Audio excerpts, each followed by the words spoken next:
The fork clattered against the fine china plate, the sound sharp enough to make nearby diners glance over.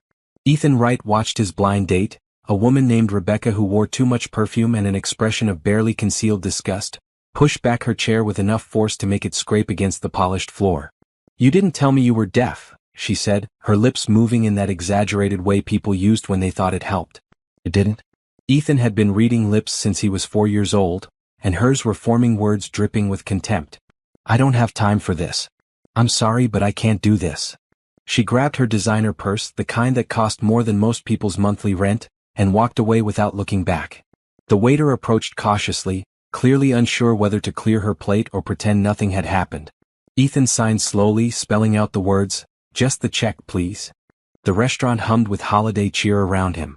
Garland draped every surface, twinkling with white lights. A Christmas tree stood in the corner, decorated with red and gold ornaments that caught the chandelier's glow. Couples laughed at nearby tables, clinking glasses of wine, celebrating the season. And here sat Ethan Wright, 32 years old, founder and CEO of Wright Technologies, worth more money than he could spend in 3 lifetimes, utterly and completely alone. This wasn't the first time. It wasn't even the 5th. Dating apps, blind dates, introductions from well-meaning friends, they all ended the same way. The moment people realized he couldn't hear them, something shifted. Some tried to hide their discomfort. Others, like Rebecca, didn't bother. Ethan signed to the waiter again, this time with more urgency. The young man nodded and hurried away. The other diners had stopped pretending not to stare. He could feel their pity like a physical weight pressing down on his shoulders. Poor deaf man rejected on Christmas Eve. What a tragedy. He hated pity more than he hated the loneliness. The waiter returned with the check and Ethan pulled out his wallet. His hands shook slightly as he placed his credit card on the small leather folder. He was angry, hurt, and tired of pretending it didn't bother him. Every rejection carved out a little more of his heart, leaving him hollow. As he signed the receipt, movement caught his eye. 2 small girls, identical twins with dark brown skin and hair styled in neat braids tied with red ribbons, stood a few feet away. They couldn't have been more than 7 years old, both wearing matching green dresses with white cardigans. They were staring at him with wide eyes, not with pity or discomfort but with excitement. Before Ethan could process what was happening, both girls raised their hands and signed in perfect ASL. "Hello. We saw you signing. Can we join you?" Ethan's throat tightened. He blinked rapidly, trying to process this unexpected kindness. The girls smiled at him, their faces open and genuine. No judgment. No discomfort. Just pure, innocent friendliness. A woman's voice cut through his surprise. "Amara, Alina, get back here right now." "I'm so sorry, sir, they just ran off." "Girls, we talked about this." Ethan looked up and his breath caught. The woman hurrying toward them was beautiful in a way that made his chest ache. She wore a red wool coat over jeans and a blue sweater, her hair pulled back in a simple ponytail. Her brown eyes were tired but kind, and right now they were filled with embarrassment as she tried to corral her daughters. "It's okay," Ethan signed, then remembered she might not understand. He pulled out his phone and typed quickly, "They're fine. They were just being friendly." The woman read the message and her expression softened. "They've been learning sign language at school. There's a deaf student in their class and they wanted to communicate with him. Now they sign to everyone." She gently touched each girl's shoulder. "But you can't just run up to strangers, remember?" "He's not a stranger, Mama," one of the twins said, still signing as she spoke. "He's like Tommy from school. We can talk to him." "With our hands," the other twin added, demonstrating by signing hello again. The mother looked mortified, but Ethan found himself smiling for the first time all evening. He typed another message, "Please let them stay for a minute. I'd enjoy the company." The woman hesitated, glancing at the empty chair across from him where Rebecca had been sitting. Her eyes were sharp, taking in the 2 wine glasses, the barely touched plates of food. She understood what had happened without him needing to explain. "Are you sure?" she asked, speaking clearly so he could read her lips. "We don't want to intrude." Ethan shook his head and gestured to the empty chairs. The twins didn't wait for their mother's permission. They climbed into chairs on either side of him, their small faces beaming with joy. "I'm Amara," one signed and said simultaneously. "I'm Alina," the other added. "We're twins but Mama says we're individuals too." Their mother sighed but sat down in the chair across from Ethan. "I'm Rochelle Parker. And these 2 tornadoes are my daughters. I really am sorry for interrupting your dinner." Ethan typed, "You didn't interrupt. You saved it. I'm Ethan Wright." Rochelle read the message and offered a small smile. Up close, he could see the exhaustion in her eyes, the way her shoulders sagged slightly as if she'd been carrying a heavy burden for too long. Her coat, while clean, was worn at the edges. Her jeans had a small patch on one knee. But she held herself with dignity, and when she looked at her daughters, her whole face lit up with love. "What are you doing at a fancy restaurant on Christmas Eve?" Amara asked, signing as she spoke. "Don't you have family?" "Amara," Rochelle said sharply. "That's not polite." But Ethan was already typing. "I was supposed to have dinner with someone, but she left. And no, I don't have family nearby. What about you three?" Alina leaned forward, her elbows on the table. "We were walking around looking at Christmas lights. Mama says we can't afford to eat here, but we like to look at the pretty decorations through the window." Rochelle's face flushed with embarrassment. "Girls?" The waiter appeared at the table, looking uncertain. Ethan quickly typed a message and showed it to him. "3 more menus, please. And bring some hot chocolate for the girls." "Sir, we don't have," the waiter began. Ethan typed again. "Then please have someone get some from the coffee shop next door. I'll pay whatever it costs." The waiter nodded and disappeared. Rochelle immediately shook her head. "Mr. Wright, we can't let you do that. We were just stopping in for a moment." "Please," Ethan typed, holding the phone so she could see. "It's Christmas Eve. I'm alone, you're here, and your daughters have already made this the best part of my day. Let me buy you dinner. Please." Could you really blame him for wanting company? For not wanting to spend Christmas Eve eating alone while couples laughed and celebrated around him? Could you judge a man for finding joy in the presence of 2 little girls who saw him as a person, not a disability? If you've ever felt invisible, left behind, or rejected, please take a moment to subscribe and share your thoughts in the comments. Have you ever had a stranger change your life with a simple act of kindness? Rochelle looked at her daughters, who were practically bouncing in their seats with excitement, then back at Ethan. He could see her weighing her pride against her daughter's happiness. Finally, she nodded slowly. "Okay," she said. "But only because it's Christmas and because you look like you could use some company too." "Thank you, Mr. Wright." "Ethan," he typed. "Please call me Ethan." The twins cheered, and for the first time in months, Ethan felt something other than loneliness. He felt hope. As the waiter brought menus and the promised hot chocolate appeared in festive mugs with whipped cream and peppermint sticks, Ethan watched Rochelle help her daughters choose their meals. She guided them toward the less expensive items, but Ethan subtly pointed to other dishes, encouraging the girls to order what they really wanted. Amara ordered chicken fingers with fries, signing "thank you" with perfect form. Alina chose spaghetti with meatballs, her eyes wide with delight when the waiter confirmed they had it. Rochelle ordered a simple Caesar salad, but Ethan typed a message to the waiter that he hoped she wouldn't see. Bring her the salmon special as well. As they waited for their food, the twins asked Ethan question after question. How did he learn to sign? Did he go to a special school? Could he feel music if he touched speakers? What was it like to not hear birds singing? Rochelle tried several times to shush them, but Ethan waved her off. He answered each question patiently, typing responses and showing them pictures on his phone. He told them about his cochlear implant, which he'd had since childhood but didn't always wear because it gave him headaches. He explained how he'd built his company from nothing, creating software that helped deaf and hard of hearing people communicate more easily with the hearing world. "You're rich?" Alina asked bluntly, making her mother gasp. "Alina Rose Parker," Rochelle said, her voice sharp with embarrassment. But Ethan laughed, actually laughed, something he hadn't done in weeks. He typed, "Yes, I suppose I am. But money doesn't buy happiness. It doesn't buy friendship or love. It can't make people see past your differences." Amara reached over and patted his hand. "We see you," she signed carefully. "Not your ears. You." Something cracked open in Ethan's chest, something that had been locked away for a long time. These 2 little girls, with their perfect sign language and open hearts, saw him as a person. Not a disability. Not a limitation. Just Ethan. When the food arrived, the girls dug in with enthusiasm. Rochelle looked at the salmon plate the waiter set in front of her with confusion, then at Ethan. He pretended not to notice, cutting into his own steak. After a moment, she picked up her fork and took a bite. He watched her close her eyes briefly, savoring the taste of a meal she probably hadn't been able to afford in months. They ate slowly, talking between bites. Or rather, Rochelle and the girls talked while Ethan watched and responded via his phone. He learned that Rochelle worked 2 jobs, one at a grocery store during the day and another cleaning offices at night. The twins stayed with a neighbor after school until Rochelle could pick them up. "It's hard," Rochelle admitted, her voice soft. But we're managing. The girls are happy and healthy, and that's what matters. What about you? Ethan typed. Are you happy? Rochelle looked at him for a long moment, something vulnerable flickering across her face. I'm content, she finally said. I have my girls. That's enough. But Ethan could see it wasn't enough. He could see the weariness in her eyes, the way her hands trembled slightly when she set down her fork. She was exhausted, running on empty, giving everything to her daughters and leaving nothing for herself. As the meal wound down, the girls began to yawn. It was getting late, past their bedtime. Rochelle checked her phone and her expression tightened. We should go, she said, starting to gather their coats. Thank you so much for dinner, Ethan. This was incredibly kind of you.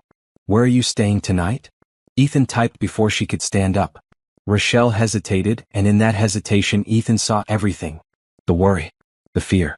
The desperation she was trying so hard to hide from her daughters. We're between places right now, she said carefully. We have a motel room for tonight.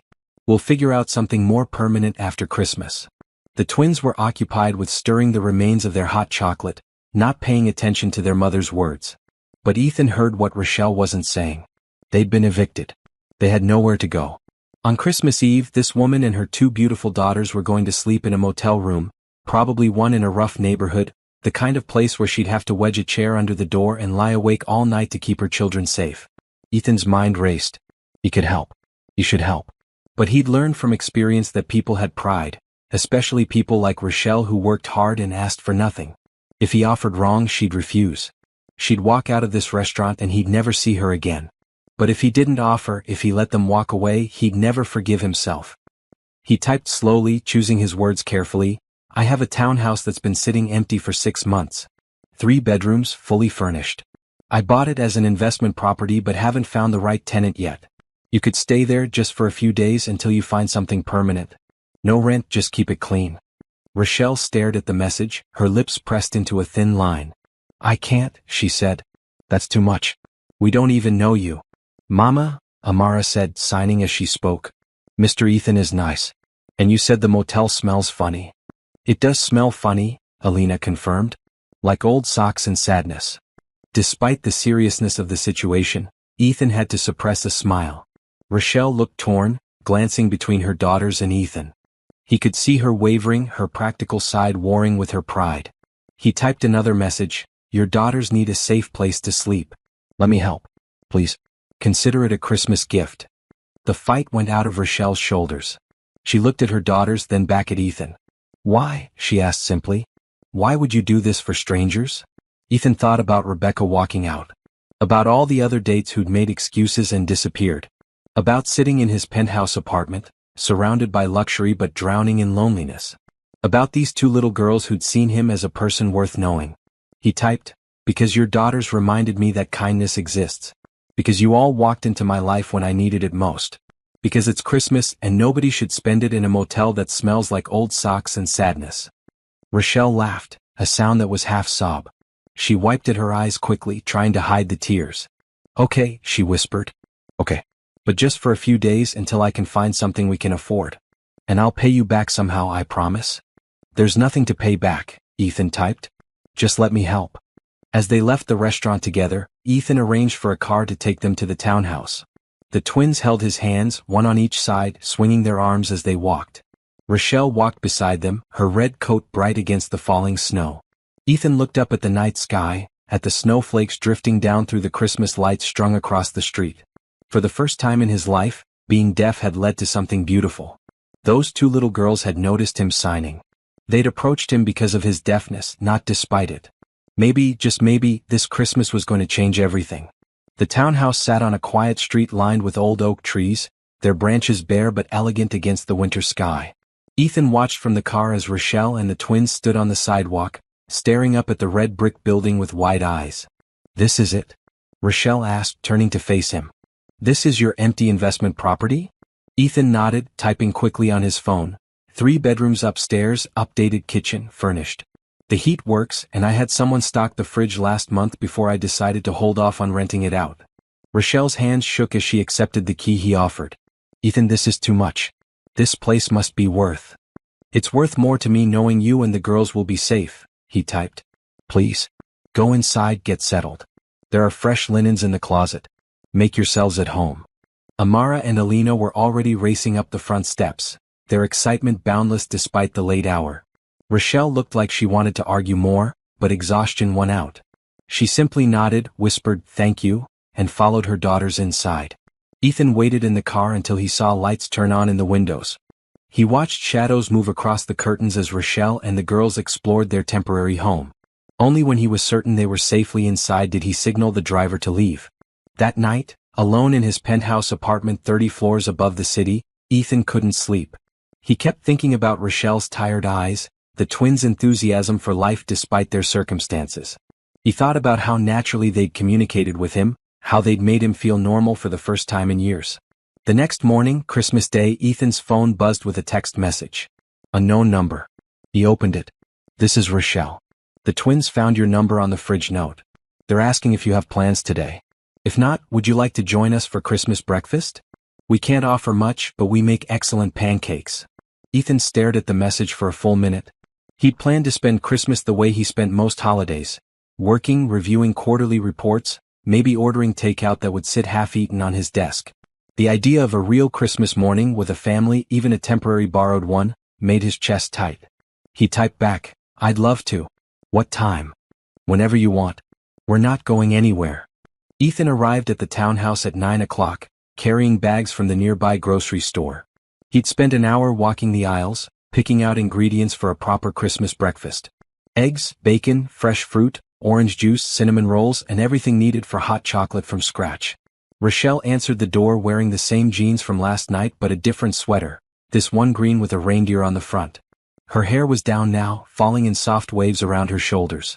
She looked younger, more relaxed than she had at the restaurant. "You didn't have to bring anything," she said, eyeing the grocery bags. Ethan pulled out his phone. "I wanted to contribute. Consider it payment for the pancakes." The twins appeared behind their mother, still in their pajamas, faces bright with joy. They both signed "Merry Christmas" at the same time, then dissolved into giggles. The morning unfolded with easy warmth. Rochelle made pancakes while Ethan cooked bacon and scrambled eggs. The twins set the table, carefully placing napkins and forks at each spot. They worked together like a team, moving around each other in the small kitchen with surprising coordination.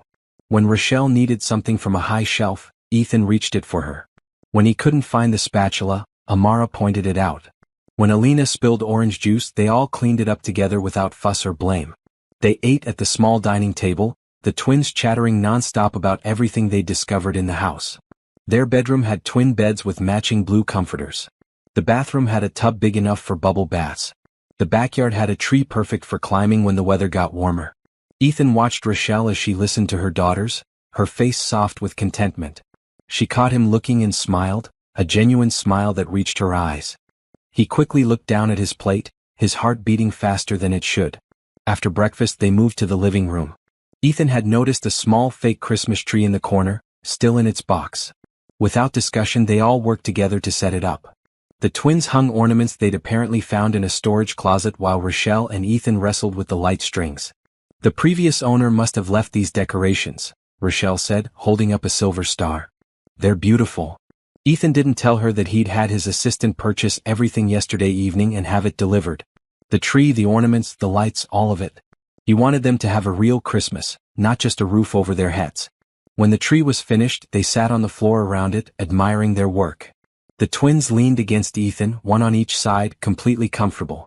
He couldn't remember the last time someone had touched him so casually, so trustingly. "Mr. Ethan," Amara signed, speaking at the same time. "Can you teach us more signs? We only know a little bit." "Just Ethan," he typed, then added with a smile. "And yes, I can teach you." They spent the next hour practicing. Ethan showed them signs for different foods, animals, and feelings. The twins picked it up quickly, their small hands forming the shapes with increasing confidence. Rochelle sat on the couch, watching with a soft expression. "They really love this," she said during a break. "Learning sign language has been their favorite thing this year." Ethan typed, "They're good at it. Natural." "They're good kids," Rochelle replied. "I got lucky." "Where's their father?" The question came out before Ethan could stop himself. He immediately added, "Sorry, you don't have to answer that." Rochelle was quiet for a moment, her eyes distant. "He left when they were 6 months old."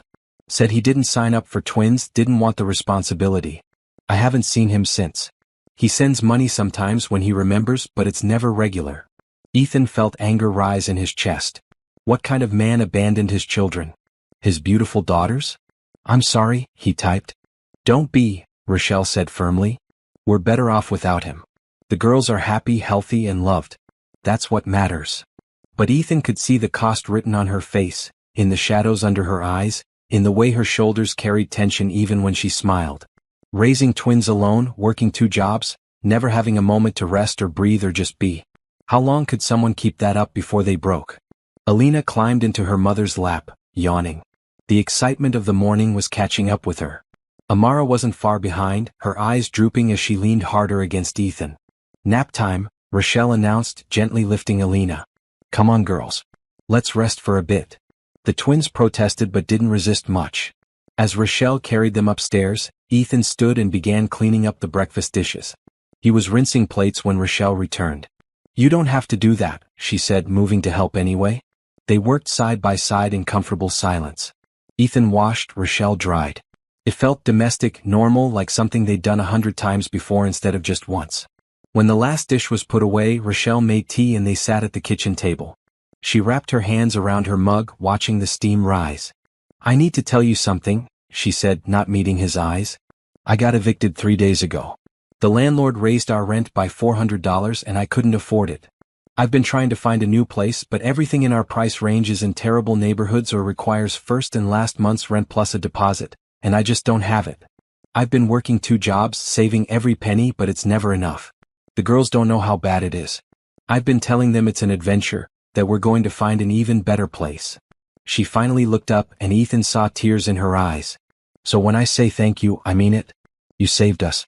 We were going to spend Christmas in a motel and then what? I had 5 days to figure something out before my savings ran out completely. You gave us time. You gave us hope. I don't know how to repay that. Ethan's fingers flew across his phone screen. You don't have to repay anything. But I want to help more. Will you let me? Rochelle tensed. Ethan. I have a proposition, he typed quickly. A business proposition. I run a charitable foundation that helps low-income families, provides technology education, supports disability rights organizations. I need someone to manage it. Someone who understands what it's like to struggle, who has empathy and organizational skills. Someone honest and hardworking. He paused, then added, I think that person is you. Rochelle stared at him, her tea forgotten. You want to hire me? Ethan, you barely know me. I know enough, he typed. I know you're working 2 jobs to support your daughters. I know you've been living in impossible circumstances and still managing to raise 2 kind, intelligent, well-adjusted children. I know you're proud but practical. I know you walked into a restaurant last night prepared to pull your daughters away from a stranger but stayed because you recognize genuine kindness. That's exactly the kind of judgment I need. What about my current jobs? Rochelle asked, but Ethan could see her wavering. This would pay more than both combined. Full-time with benefits. Healthcare for you and the girls. Retirement savings. Normal hours so you can actually spend time with your daughters. And you can live here. It's close to their school, close to the office. Safe neighborhood, good schools. Rochelle stood up abruptly, walking to the window. She stood there for a long moment, her shoulders rigid. Ethan waited, giving her space to process. When she turned around, there were tears streaming down her face. Why? She asked, her voice breaking. Why are you doing all of this for us? Ethan stood and walked over to her. He pulled out his phone and typed slowly, making sure each word was right. Because last night I was ready to give up on people. I was sitting in that restaurant feeling sorry for myself, thinking I'd always be alone because of my deafness. Then your daughters ran over and signed to me like it was the most natural thing in the world. They didn't see my disability. They saw a person they could talk to. In 5 minutes, 2 7-year-old girls showed me more kindness than I've received from adults in years. How could I not help their mother? How could I not try to pay forward what they gave me? Rochelle read the message, then read it again. She wiped her eyes, took a deep breath, and nodded. Okay, she whispered. Okay, I'll take the job. I'll accept your help. And I promise you won't regret it. I'll work harder than anyone you've ever hired. I'll prove that your faith in me was justified. You already have, Ethan typed. They stood in the kitchen, snow falling gently outside the window, Christmas lights twinkling on the tree in the next room. Somewhere upstairs, the twins slept peacefully, safe and warm. And for the first time in longer than he could remember, Ethan felt like he was exactly where he was supposed to be. Rochelle reached out and squeezed his hand briefly, a gesture of gratitude and something more. Something that made Ethan's breath catch and his heart race. "Merry Christmas, Ethan," she said. He smiled and signed back, knowing she'd understand. "Merry Christmas, Rochelle." The first Monday after Christmas, Rochelle stood in front of the mirror in her new bedroom, smoothing down her blue blazer. She'd bought it at a thrift store 2 years ago for a job interview that hadn't panned out, but it still looked professional. Paired with black slacks and simple heels, it would have to do. Her hands shook slightly as she adjusted her collar. This job, this chance, it was more than she'd ever hoped for. And the weight of not disappointing Ethan felt enormous. "Mama, you look pretty," Amara said from the doorway, Alina right behind her. "Like a boss lady," Alina added, making her sister giggle. Rochelle smiled despite her nerves. "Thank you, babies. Are you sure you're okay with the new after-school program?" The community center was 3 blocks away, with homework help and activities until 6 o'clock. It was safe, affordable, and the twins seemed excited about it. Still, Rochelle worried. She always worried. "We'll be fine, Mama," Amara signed and said. Mr. Ethan checked it out. He said it's good. That was true. Ethan had visited the center himself, met the staff, reviewed their credentials and safety protocols. He'd sent Rochelle a detailed report that had eased her concerns considerably. "All right," Rochelle said, kissing both girls on the forehead. "Bus arrives in 10 minutes. Remember the rules? Stay together," they chanted in unison. "Go straight to the center. Don't talk to strangers. Call if anything feels wrong. Good girls?" Rochelle walked them to the bus stop, watching until the yellow bus rolled away with her daughters safely aboard. Then she walked the 8 blocks to Wright Technologies headquarters, a gleaming glass building in the business district. The lobby was massive, with modern furniture and abstract art on the walls. Rochelle approached the reception desk, feeling out of place in her thrift store blazer. "Rochelle Parker," she said. "I'm here to see Ethan Wright." The receptionist smiled warmly. "Mr. Wright is expecting you. Take the elevator to the 20th floor. His assistant will meet you there." The elevator ride felt like it lasted forever. Rochelle practiced breathing exercises, trying to calm her racing heart. She could do this. She would do this. Her daughters were counting on her. The elevator doors opened to a modern office space with an open floor plan. A woman in her 50s with silver hair approached, her smile genuine. "Rochelle? I'm Patricia, Ethan's assistant. Welcome."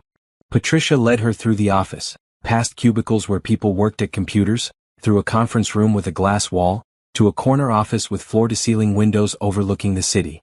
Ethan stood when she entered, his face breaking into a smile. He wore a sharp gray suit with a maroon tie, looking every inch the successful businessman. But his eyes held the same warmth she'd seen on Christmas morning. "Good morning," he signed, then pulled out his phone. "Ready for your first day?" Rochelle nodded, clutching her purse. "Ready." He gestured to a chair across from his desk. As she sat, Patricia brought in coffee and quietly excused herself. "Let me explain what the foundation does," Ethan typed. "We have 3 main programs: technology education for underserved communities, grants for disability rights organizations, and direct assistance for families in crisis. Last year we helped over 2,000 families." He pulled up presentations on his computer, showing her charts and photographs. Rochelle saw images of children learning to code, adults receiving hearing aids, families moving into safe housing. "This is incredible," she said, genuinely awed. "You're changing lives." "We're trying," Ethan typed. "But I've been spread too thin. I need someone to manage the day-to-day operations. Interview grant applicants, coordinate with partner organizations, handle events and fundraising. You'd have a team of 3 people to help you and I'd still be involved, but you'd make most decisions." Rochelle felt panic rising. "Ethan, I worked at a grocery store. I don't have experience with nonprofits or management." "You have something better," he typed. "You understand the people we're trying to help because you've been there. You know what it's like to choose between rent and groceries. You know how to stretch a dollar until it screams. You know the difference between what people need and what they ask for. That's what this job requires. Everything else you can learn." He stood and gestured for her to follow. They walked through the office again, this time stopping at a smaller corner office. It had a desk, a bookshelf, and windows with a view of the city. "This is yours," Ethan typed. Rochelle stared at the space. Her own office. With a door. And windows. She thought about the grocery store where she'd worked, standing at a register for 8-hour shifts, her feet aching. She thought about cleaning offices at night, scrubbing toilets while exhaustion pulled at her bones. "I won't let you down," she said, her voice thick with emotion. Ethan's response was simple, "I know." The first week passed in a blur. Patricia trained Rochelle on the computer systems, the filing methods, the grant application process. She met her team: Trevor, a recent college graduate who handled social media; Nina, an accountant in her 30s who managed the finances; and Carlos, a program coordinator who visited sites and vetted organizations. They were welcoming but clearly curious about how Rochelle had gotten this position. She could see the questions in their eyes but appreciated that they kept them to themselves. She worked harder than necessary, arriving early and staying late, determined to prove she belonged. Ethan checked on her several times a day, either stopping by her office or sending messages. He answered her questions patiently, never making her feel stupid for not knowing something. "How do you prefer to communicate?" she asked him on Wednesday, catching him in the hall. "Text? Email? Should I learn more sign language?" He pulled out his phone. "Whatever works for you. But if you want to learn more ASL, I'd be happy to teach you." The twins could join us. That became their new routine. 3 evenings a week after dinner at the townhouse, Ethan gave them sign language lessons. They practiced vocabulary, worked on sentence structure, learned the grammar rules that made ASL its own distinct language. Amara and Alina soaked it up like sponges, their small hands becoming more confident with each session. Rochelle struggled more, her adult brain working harder to form new neural pathways. But she persisted, determined to communicate with Ethan more naturally.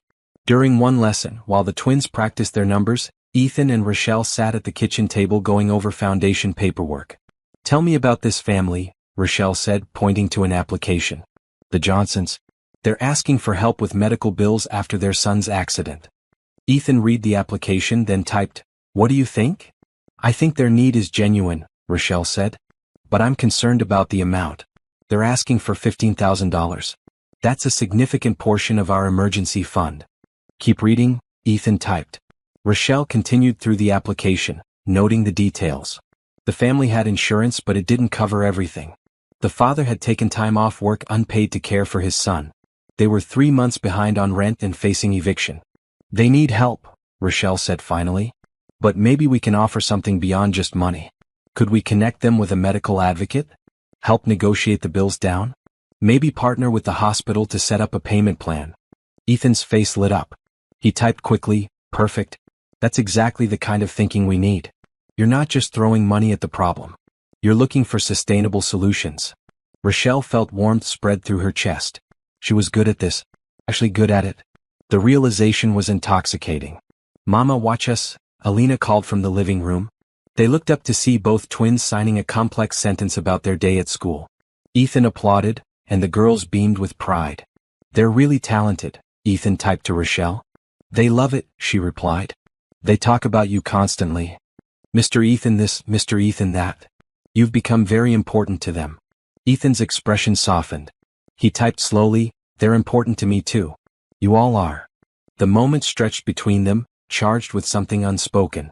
Rochelle felt her breath catch, felt heat rise to her cheeks. She looked away first, focusing on the paperwork in front of her.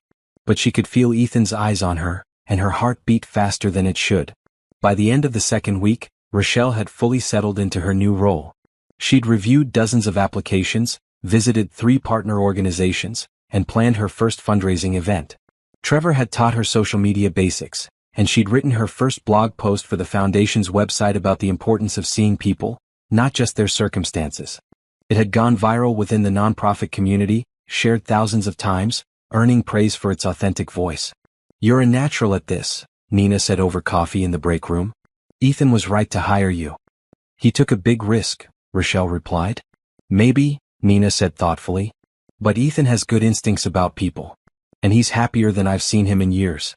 Whatever you're doing, keep doing it." That evening, Rochelle came home to find Ethan helping the twins with homework at the kitchen table. He'd let himself in with his key, something that was becoming more common. The girls were working on math while he checked their answers. "Ethan," Rochelle said, setting down her work bag. "You don't have to do this." He looked up and signed, "I wanted to. Is that okay?" "Of course it's okay," she said, emotion clogging her throat. "It's more than okay." She watched him help Alina work through a multiplication problem, his patience endless. She watched Amara lean against his arm as she wrote her spelling words. She watched her daughters, who'd grown up without a father, find comfort and joy in this man's presence. And she felt something shift inside her. Something that felt like falling, like flying, like coming home. Later, after the twins were in bed, Rochelle and Ethan sat on the couch with mugs of tea. The Christmas tree lights still twinkled in the corner, even though it was early January. Neither of them had wanted to take it down. "I want to pay rent," Rochelle said suddenly. "You're paying me a good salary. I should contribute." Ethan shook his head and typed, "No. This house would sit empty otherwise. You're doing me a favor by keeping it occupied." "Ethan." "Rochelle," he typed, his eyes meeting hers. "Let me do this, please. You're working hard, you're amazing at your job, you're raising two incredible daughters. Let me help with this one thing." She wanted to argue. Pride demanded it. But gratitude, exhaustion, and relief won out. "Thank you," she whispered. "For everything. I don't know how I'll ever repay you." Ethan's response was immediate. "You already have. You let me be part of your lives. That's payment enough." They sat in comfortable silence, the house quiet around them. Outside, snow began to fall again, covering the world in white. And inside, something new and fragile and beautiful was taking root. Something that felt a lot like hope. January melted into February, and life settled into a rhythm that felt almost normal. Rochelle thrived in her new role at the foundation, developing programs and forging partnerships with local organizations. The twins adjusted to their after-school routine and continued their sign language lessons with Ethan 3 times a week. But something was changing, something subtle and electric that hummed beneath the surface of their everyday interactions. Ethan found himself looking for excuses to see Rochelle. He'd stop by her office to discuss cases that could have been handled through email. He'd arrive at the townhouse earlier than necessary for their evening lessons. He memorized the way she tucked her hair behind her ear when she was concentrating, the sound of her laugh, the precise shade of brown in her eyes. For her part, Rochelle caught herself dressing more carefully on days she knew she'd see Ethan. She'd wear the green sweater he'd once complimented, or put on the blue scarf that matched her favorite blouse. She found herself replaying their conversations, analyzing every gesture, every text message, looking for signs that he might feel what she was feeling. It was terrifying and exhilarating in equal measure. On Valentine's Day, Ethan showed up at the office with a dozen red roses. Rochelle's heart leapt when Patricia brought them to her desk. But the card read, "For the whole team. Thank you for your hard work, Ethan." Rochelle felt foolish for her disappointment. What had she expected? Ethan was her boss, her benefactor, her friend. He'd never indicated he wanted anything more. That evening, she came home to find the twins making Valentine's cards at the kitchen table. Construction paper, glitter, and markers were spread across every surface. "We're making cards for everyone," Amara announced. "One for you, one for our teacher, one for Mr. Ethan," Alina added. "Mr. Ethan gets the biggest one," Amara said seriously. "Because he's special." Rochelle helped them finish the cards, trying to ignore the ache in her chest. She shouldn't want more than what Ethan was already giving them. He'd changed their lives, provided them with security and hope. Wanting his heart too felt greedy. But hearts didn't listen to logic. The doorbell rang at 7 o'clock. Ethan stood on the porch holding a large white box. "What's this?" Rochelle asked as she let him in. He set the box on the table and opened it to reveal a beautiful cake, chocolate with raspberry filling, decorated with heart-shaped strawberries. "Happy Valentine's Day," he signed, then typed on his phone. "I thought we could celebrate together. If that's okay." The twins shrieked with excitement, dancing around the kitchen. Rochelle felt tears prick her eyes. When was the last time someone had celebrated Valentine's Day with her? When had anyone thought to make the day special? They ate cake and watched a movie together, the four of them crowded on the couch. Somewhere during the film, Alina fell asleep against Rochelle's shoulder while Amara dozed against Ethan's chest. Rochelle looked over at Ethan in the flickering light of the television. He was watching the twins sleep, his expression so tender it made her heart hurt. He must have felt her gaze because he looked up and their eyes met. The moment stretched. Neither of them looked away. Rochelle saw something in his eyes, something that made her breath catch. Longing. Affection. Maybe more. But then Amara stirred and the moment broke. Ethan carefully lifted the little girl and carried her upstairs while Rochelle followed with Alina. They tucked the twins into bed together, a practice team.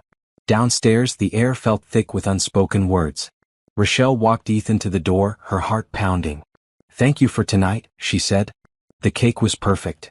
Ethan pulled out his phone, but his fingers hovered over the screen. He seemed to be debating something. Finally he typed, "I enjoy spending time with you. All of you. More than I've enjoyed anything in a long time." "We enjoy it too," Rochelle said softly. "You've become part of our family." Family. The word hung between them. Was that all she was to him? Was that all he could be to her? Ethan nodded slowly and said good night. Rochelle watched him walk to his car, every step feeling like a missed opportunity. The next week, the foundation held its first major fundraising event. A gala at a downtown hotel with dinner, dancing, and silent auctions. Rochelle had planned every detail, working late into the night to make sure everything was perfect. She wore the only formal dress she owned, a simple green gown she'd found at a consignment shop. It was several years old but still elegant. She'd done her own makeup and hair, watching tutorials on her phone until she achieved something that looked sophisticated. When she arrived at the hotel ballroom, she was stunned by the transformation. The space glowed with soft lighting, round tables dressed in white linens surrounded a dance floor. A live band was setting up in the corner. Everything looked magical. "You did this," Nina said, appearing at her elbow. "This is all you, Rochelle." "It's stunning." Guests began arriving. Business leaders, philanthropists, community organizers. Rochelle worked the room, greeting everyone, making sure they had drinks and auction paddles. She was so busy she didn't see Ethan arrive until he was standing right beside her. He wore a black tuxedo that fit him perfectly, his hair styled back.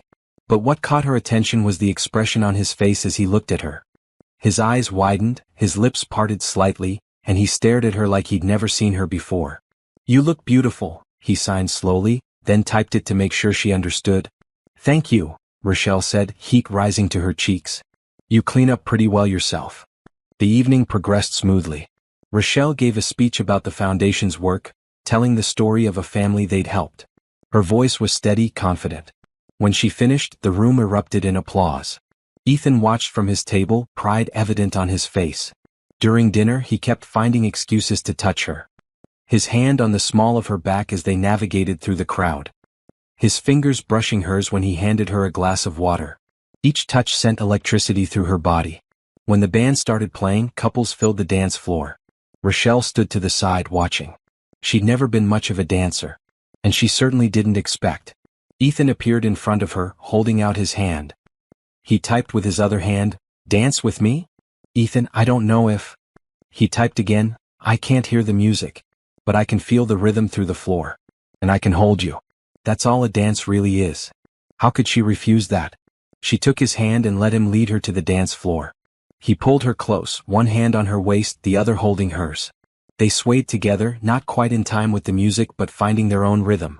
Rochelle could feel his heartbeat against her chest. She could smell his cologne, something subtle and warm. She could see the pulse beating in his throat, just inches away. "Rochelle," he signed against her back, the gesture intimate. She looked up at him and the world fell away. The crowd, the music, the lights, none of it mattered. There was only Ethan looking at her like she was the only person in the room. He leaned down slowly, giving her time to pull away.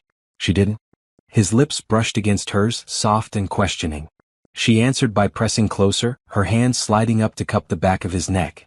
The kiss deepened and Rochelle felt like she was falling and flying simultaneously. This was what she'd been waiting for without knowing she was waiting. This feeling of rightness, of coming home. When they finally pulled apart, both breathless, Ethan rested his forehead against hers. He signed with one hand, the other still holding her close. "I've wanted to do that for weeks." "Me too," she whispered, knowing he could read her lips. They stayed on the dance floor, swaying together, lost in their own world. Around them, people smiled and whispered, touched by the obvious connection between the foundation's leader and his director. Later that night, after the gala ended and the ballroom emptied, Ethan drove Rochelle home. They sat in the car outside the townhouse, neither wanting the night to end. "I need to tell you something," Ethan typed. "I didn't hire you just because you needed help. I hired you because I couldn't imagine not seeing you every day. The foundation needed a director, yes. But I needed you in my life. I've been falling for you since Christmas Eve, since your daughters ran up to me in that restaurant. I tried to tell myself it was just gratitude or friendship. But tonight, dancing with you, I couldn't lie to myself anymore." Rochelle read the message, tears streaming down her face. "I've been falling too," she said. "But I was scared. You've done so much for us. I didn't want you to think I was interested in you because of your money or your help. I wanted you to know that I'd feel this way even if you had nothing to give us but yourself. Ethan reached over and wiped away her tears with his thumb. He typed, I know. That's what makes this real. They kissed again, softer this time, sweeter. A promise of something beginning. When Rochelle finally went inside, she floated up the stairs on a cloud of happiness. The babysitter reported the twins had been perfect angels. She paid the sitter and checked on her sleeping daughters. Amara and Alina lay in their beds, peaceful and safe. Because of Ethan. Because of his kindness and his heart. But now he wasn't just their benefactor. He was becoming something more. Something that felt like forever. Winter gave way to early spring, and with it came a softening in everything. The ice melted from the streets, buds appeared on tree branches, and the relationship between Rochelle and Ethan bloomed like the flowers pushing through the thawing ground. They were careful though. Neither wanted to rush or risk what they were building. They went on real dates now, leaving the twins with a trusted babysitter. Dinner at quiet restaurants where they could talk for hours. Movies with subtitles that made Rochelle cry while Ethan held her hand. Walks through the city park where they fed ducks and learned more about each other with every step. Ethan told her about growing up deaf in a hearing world. His parents had been loving but overprotective, treating his deafness like a tragedy to overcome rather than simply a different way of experiencing life. He'd taught himself to read lips by age 5, got his first cochlear implant at 7. But he'd always felt like he was performing, pretending to be hearing to make others comfortable. I wore my implant every day until I was 25. He typed as they sat on a park bench one Saturday afternoon. Then I realized I was doing it for everyone else, not for me. Some days I like the sounds it gives me. Other days the silence is better. But people always ask why I'm not wearing it, like my comfort matters less than their convenience. Rochelle squeezed his hand. That must be exhausting. It was, he typed. Until I met people who didn't care. Who communicated with me however worked best. Your daughters did that naturally. Most adults never do. Rochelle learned about his business, how he'd started Right Technologies in his garage after graduating from MIT. The software he'd developed to help deaf people communicate through video calls had revolutionized the market. Within 5 years he'd been a millionaire. Within 10 a billionaire. But money doesn't fix loneliness, he typed. It just makes it more comfortable. I've dated a lot. Most women see the money first, me second. Some tried to fix my deafness, suggesting doctors or treatments. Others fetishized it like I was some kind of noble inspiration. No one just saw Ethan. I see Ethan, Rochelle said softly. His smile was worth everything. Rochelle shared her story too. She'd gotten pregnant at 22, fresh out of community college with a degree in business administration she'd earned while working full-time. Her boyfriend had seemed supportive until the ultrasound revealed twins. Then he'd vanished. I was terrified, she admitted as they walked along the riverfront. 2 babies. No partner. No family nearby to help. My parents died when I was 18, car accident. I had some friends but everyone has their own lives. I remember standing in the hospital with these 2 tiny humans, thinking I had no idea what I was doing. But you figured it out, Ethan signed. I had to. There was no other option. You do what you must for your children. I worked 3 jobs that first year, slept maybe 4 hours a night. Found a daycare that would take infants. Just survived day by day. You're the strongest person I know, Ethan typed. Rochelle laughed, the sound bitter. I don't feel strong. I feel like I've been barely holding on for 8 years. Like one wrong move and everything will collapse. That's what strength is, Ethan typed. Holding on when everything tells you to let go. Showing up every day even when you're exhausted. Protecting your daughters from seeing how scared you are. That's real strength. They sat on a bench overlooking the water, Rochelle leaning against Ethan's shoulder. The twins were at a birthday party, giving them these precious hours alone. What do you want? Ethan asked, typing slowly. Not for the twins. For you. What are your dreams? No one had asked her that in years. Maybe ever. Rochelle was always someone's daughter, someone's employee, someone's mother. Never just Rochelle, a person with wants and dreams of her own. I want to not be tired all the time, she said finally. I want to go to bed without worrying about money. I want to watch my daughters grow up without feeling guilty that I can't give them everything. I want to matter to someone not because of what I can do for them but just because I exist. She paused, then added quietly, I want to be loved. Really loved. The way I love the twins. Completely. Without conditions. Ethan set down his phone and used both hands to sign, making sure she watched carefully. You are loved. By me. Completely. Rochelle's breath caught. They'd been dating for 6 weeks and neither had said those words yet. They'd been careful, both afraid of moving too fast, of ruining what they had. But here it was. The truth between them. "I love you too," she said. "I tried not to. I told myself it was too soon, too complicated. But I can't help it. I love you, Ethan Wright." He kissed her there on the bench, the river flowing past, spring sunshine warming their faces. It felt like a beginning and a promise all at once. That evening they told the twins about their relationship. Not the details, but the simple truth that Ethan was now Rochelle's boyfriend, that he'd be around more, that their family was growing. Amara and Alina reacted with the pure joy of children who'd been hoping for exactly this outcome. "Does this mean you're our dad now?" Alina asked, signing and speaking. Ethan looked at Rochelle, asking permission with his eyes. She nodded, emotion thick in her throat. "If you want me to be," he signed to the twins. "Yes," they shouted in unison, throwing themselves at him in a tangle of arms and laughter. Later, after the girls were asleep, Rochelle and Ethan sat in the backyard, the night air cool but pleasant. They discovered that sitting outside helped their conversations feel less intense, the open space giving them room to breathe. "Are you sure about this?" Rochelle asked. "Taking on a ready-made family? 2 kids? All my baggage?" Ethan pulled out his phone, the screen glowing in the darkness. "I've never been more sure of anything. Rochelle, you're not baggage. Neither are the twins. You're what I've been searching for without knowing it. A family. A purpose beyond work. Someone to share my life with. The twins aren't an obstacle. They're a gift. Our gift. They'll expect things from you," Rochelle warned. "School plays, homework help, bedtime stories. Being a parent isn't just the fun parts." "I know," he typed. "And I want all of it. The good, the hard, the boring, the beautiful. I want to be there when they learn to ride bikes. When they have nightmares. When they're sick. When they graduate high school. I want everything." Rochelle wiped tears from her eyes. "They're going to love you so much. They already do." "What about their biological father?" Ethan asked carefully. "Should I worry about him coming back?" "No," Rochelle said firmly. "He signed away his rights 3 years ago when I asked him to either be involved or let me move on with my life. He chose to move on. I have full custody. He sends money maybe twice a year, always with a note saying it's the last time. The girls know he exists, but they don't ask about him anymore." Ethan nodded slowly. "If you're comfortable with it, I'd like to adopt them. Officially. Not right away, but eventually. When it feels right." Rochelle couldn't speak for a moment. She'd imagined many scenarios for her future, but this had never been one of them.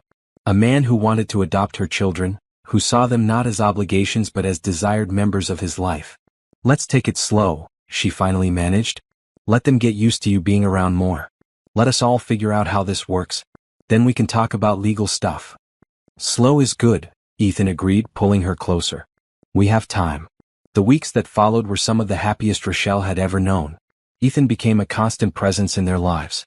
He showed up for Alina's school play, signing "good job" from the audience in a way that made her beam. He helped Amara with a science project, the two of them building a model solar system that earned an A. He cooked dinner with them, taught them more sign language, read bedtime stories using exaggerated facial expressions that had the twins giggling. At work, people noticed the change in both of them. Ethan smiled more, seemed lighter. Rochelle glowed with a happiness that was impossible to hide. "You two are adorable," Nina said one day, catching them together in the break room. "The whole office is rooting for you." "I never expected this," Rochelle admitted. 6 months ago I was about to be homeless. Now I have a job I love, a safe place for my daughters, and a man who treats us like we're precious. It feels like a fairy tale." "Maybe it is," Nina said with a smile. "Maybe you all deserve a fairy tale." That night, Rochelle stood in her bedroom looking at herself in the mirror. She wore blue pajamas, her hair in a messy bun, her face clean of makeup. She looked tired but content. Happy in a deep, settled way she'd never felt before. Ethan loved her. Not despite her struggles, not because of what she could give him, but simply because she was Rochelle. She was seen, valued, cherished. It was more than she'd ever dared to hope for. And the best part? She knew with absolute certainty that this was just the beginning. Spring settled over the city with warmth and renewal, and the relationship between Rochelle and Ethan deepened with every passing day. They fell into routines that felt natural, like they'd been doing this for years instead of months. Ethan started keeping clothes at the townhouse. A drawer in Rochelle's dresser, a toothbrush in the bathroom. Nothing official but the small accumulations of a life shared.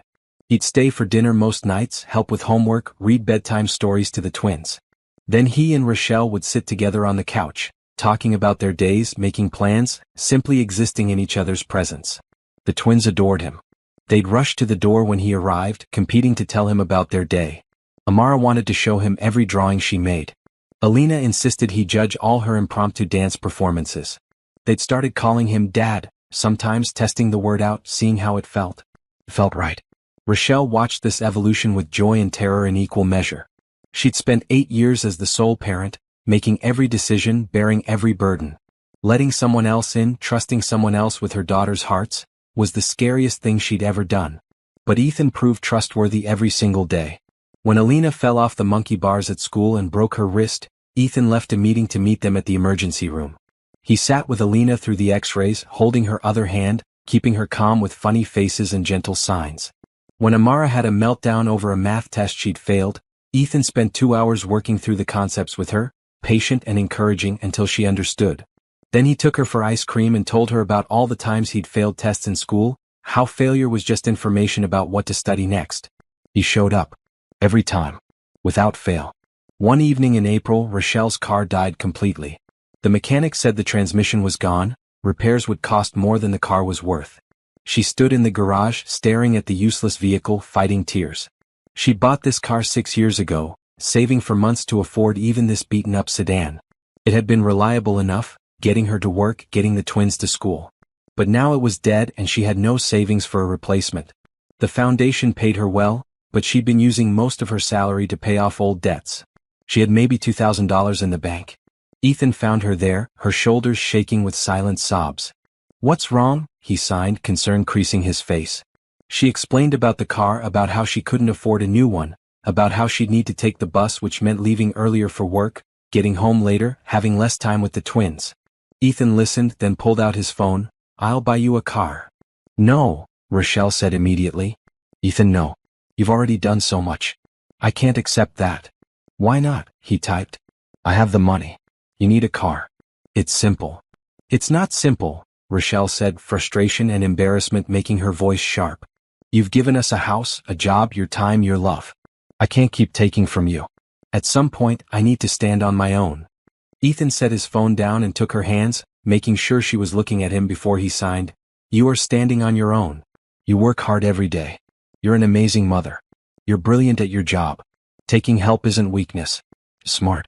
Why struggle with something I can easily fix?" "Because I don't want you to think I'm with you for your money," Rochelle said, the fear she'd been carrying finally surfacing. "I don't want people to look at us and think I'm some charity case you picked up, some woman who trapped a rich man." Ethan's expression shifted to something fierce. He typed rapidly, "Anyone who thinks that doesn't know you. I don't think that. The twins don't think that. Anyone whose opinion matters doesn't think that. And I don't care what strangers think. Let me help you. Please. Your daughters need you to have reliable transportation. Their safety matters more than your pride." He was right. Rochelle knew he was right. She thought about the bus route, about having to wait at stops after dark, about the twins walking 3 extra blocks to catch the right bus home. "Okay," she whispered. "Okay. But something practical, not fancy. Something that fits our lives." "Deal?" Ethan typed, relief clear on his face. The next day they went car shopping. Ethan had done research, finding safe, reliable vehicles in her price range. "My price range?" Rochelle asked as they pulled into the dealership. "What you would spend if you could," Ethan clarified. "I'm not buying you a luxury car.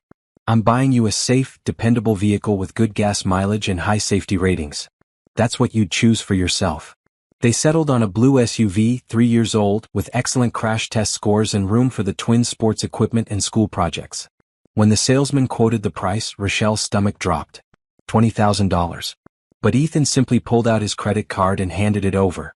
Driving home in her new car, the twins chattering excitedly in the back seat, Rochelle felt tears slip down her cheeks. "Thank you," she said when they stopped at a red light. Ethan reached over and wiped away her tears. He signed with one hand, "Family takes care of each other. That's what we are now. Family." That word again. Family. It was becoming real, solid, something she could believe in. May brought warmer weather and the twins' 8th birthday. Rochelle had planned a simple party at the townhouse, inviting a few classmates, ordering pizza, baking a cake herself. But Ethan had other ideas. He showed up the morning of the party with a tent rental company. Rochelle watched in amazement as they set up a massive white tent in the backyard, with tables and chairs, a bounce house, a face painting station and a magician. "Ethan," she said, overwhelmed. "This is too much." He grinned and typed, "It's their 8th birthday. I want it to be special. Let me do this. Please." She couldn't say no, not when she saw his excitement, not when the twins came running outside and shrieked with pure joy at the sight of the bounce house. The party was perfect. 20 kids ran around the yard, their laughter filling the air. The magician performed tricks that left them all amazed. The face painter transformed them into tigers and butterflies and superheroes. Ethan was everywhere, helping with games, making sure every kid felt included, taking photos. He'd learned all the children's names, knew which ones were shy and needed encouragement, which ones were natural leaders. He was, Rochelle realized, going to be an amazing father. When it was time for cake, everyone gathered around the table. Rochelle had made a vanilla cake with chocolate frosting, decorated with pink and purple flowers. She'd set 8 candles on top, 4 for each twin. As she lit the candles, Ethan stood beside her. Together they led everyone in singing Happy Birthday, in both spoken words and sign language. The twins' faces glowed in the candlelight, their expressions full of joy and love. They blew out their candles together and everyone cheered. Later, after the guests had left and the twins were examining their gifts, Ethan helped Rochelle clean up. They worked side by side, folding tables, taking down decorations, disposing of paper plates. "This was the best day," Rochelle said. "The girls will remember this forever." "Thank you." Ethan stopped what he was doing and turned to face her. He signed slowly, deliberately, "I want to give them everything. Every joy, every opportunity. I want to make up for the years when things were hard. I want them to know they're loved and safe and can dream as big as they want." "They already know that," Rochelle said, her voice thick with emotion. "Because of you." He pulled her into a hug and they stood there in the twilight, holding each other while the twins played inside. Rochelle felt something settle in her chest, something that had been unsettled for years. She felt peace. That night, after the twins were asleep, Rochelle and Ethan sat in the living room. He was scrolling through the photos from the party, smiling at the images of Amara and Alina covered in cake frosting. "I need to tell you something," Rochelle said suddenly. Ethan looked up, concern crossing his face. "I love you," she continued. "Not just a little bit. Not just casually. I love you deeply, completely, forever kind of love. You've changed our lives. You've given us everything we needed and so much more. You're going to be an incredible father to my daughters, and I can't imagine my life without you in it." She took a deep breath. "And that terrifies me. Because I've learned that good things don't last. People leave. Plans fall apart. Happiness is temporary. I'm scared that someday you'll wake up and realize we're too much work, that you're tired of being a parent, that you miss your old life. And if you leave, it won't just break my heart. It'll break theirs too. I don't think I could survive that." Ethan set down his phone and moved to kneel in front of her. He took both her hands and signed with such intensity that she couldn't look away. "I'm not going anywhere. Ever. I love you. I love the twins. This is my life now. The life I choose. The life I want. You're not too much work. You're everything I've ever wanted. And I will spend every day for the rest of my life proving that to you. I promise." Rochelle pulled him close, burying her face in his neck. She let herself cry, let out all the fear and hope and love she'd been holding inside. "I believe you," she whispered. "I choose to believe you." And she did. Despite her fears, despite her past, despite every lesson life had taught her about not trusting happiness, she believed him. It was the bravest thing she'd ever done. Summer passed in a blur of pool days, ice cream, and lazy evenings in the backyard. Ethan officially moved into the townhouse in July, his penthouse apartment sitting empty while he built a life with Rochelle and the twins. They were a family in every way that mattered, even if the legal paperwork hadn't caught up yet. Autumn arrived with cooler temperatures and the twins starting 3rd grade. They'd grown taller over the summer, more confident, more settled. Having Ethan in their lives had given them a stability that showed in everything they did. In October, Ethan asked Rochelle to help him plan the foundation's annual Christmas charity event. It was their biggest fundraiser of the year, attracting wealthy donors and community leaders. The money raised would fund their programs for the next year. "I want this year to be special," Ethan typed as they sat in his office looking at venue options. "I want to highlight the real impact we're having. Not just statistics but stories. Real families we've helped." "We could have them speak," Rochelle suggested. Give them a platform to share their experiences in their own words. Perfect, Ethan signed. And I want you to be the one who introduces them. You understand what they've been through. You can speak to the crowd in a way I can't. Rochelle felt nervous excitement flutter in her stomach. Public speaking had never been her strength, but she was getting better at it.